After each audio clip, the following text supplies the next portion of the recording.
Olá! Neste vídeo eu vou te mostrar como mudar a ordem dos atalhos neste Centro de Comandos do ASUS ROG Ally.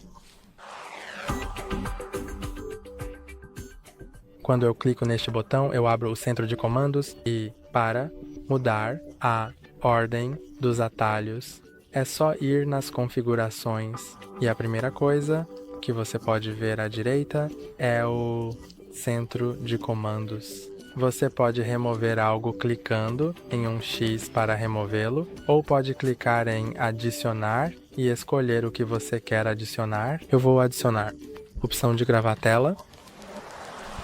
E agora você pode ver que meu menu aqui está personalizado e eu não consigo gravar a tela. É isso por hoje. Não esquece de curtir e se inscrever. Até a próxima!